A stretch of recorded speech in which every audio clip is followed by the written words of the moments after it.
and subscribers, welcome to another episode of In a Week. I'm your host Sohaim. Today we're going to do a book review on this book called In Praise of Shadows by Junichiro Tanizaki. So now let's get into the book review. Junichiro Tanizaki is considered one of the most prominent figures in the Japanese literature. His stories utilize the cultural identity in which the Western and Japanese traditions are juxtaposed. Tanizaki was born in Tokyo in 1886, which is 18 years after the Meiji Restoration. Japan was going through enormous transformation technically and culturally. Tanizaki had a historical advantage to witness the Japanese cultural transition during and after the Meiji Restoration. I have already read Tanizaki's book called Childhood Years, a Memoir, for which I have already done a book review for viewers. If you want to check it out, I have put the video link in the description of this video. I wanted to learn more from Tanizaki about his thoughts on the changes that were brought on by westernization of Japan. Japan on one hand gained modernization, but at the same time it was losing the beautiful things that were part of its established culture for thousands of years.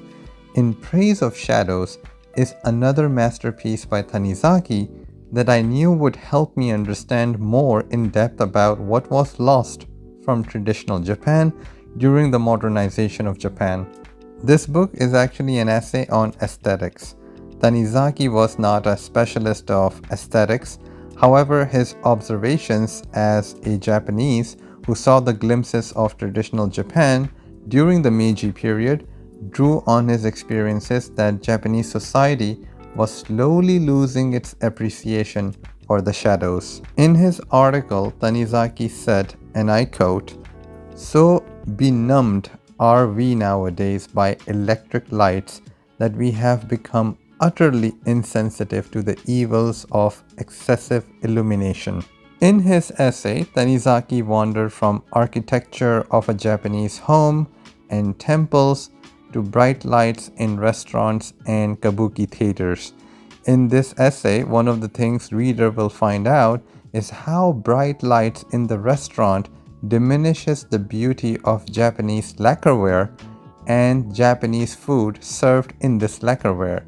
The shadows were not only an essential part of traditional Japan, but it also contributed in the development of traditional Japanese psyche to detect beauty in everything in the absence of bright lights. It is a small essay, but it makes a reader realize that sometimes not everything that was lost due to modernization was necessarily for the best. Tanizaki draws a comparison between a traditional Japanese person and a Western person, that a traditional Japanese person appreciates and welcomes the shadows, whereas the Western thought was always towards the elimination of shadows and darkness. Tanizaki said, and I quote, "We Orientals tend to seek our satisfaction in whatever surroundings we happen to find ourselves with things as they are, and so darkness causes us no discontent." The traditional Japanese knew the beauty brought forth by the shadows around them, and to preserve its importance, at least in writing for the future generations, Tanizaki wrote In Praise of Shadows. If you are interested in understanding traditional Japan, then this is a great read. If you like the content, please subscribe, like the video, and comment below. Help the channel grow. Thank you for watching In a Week.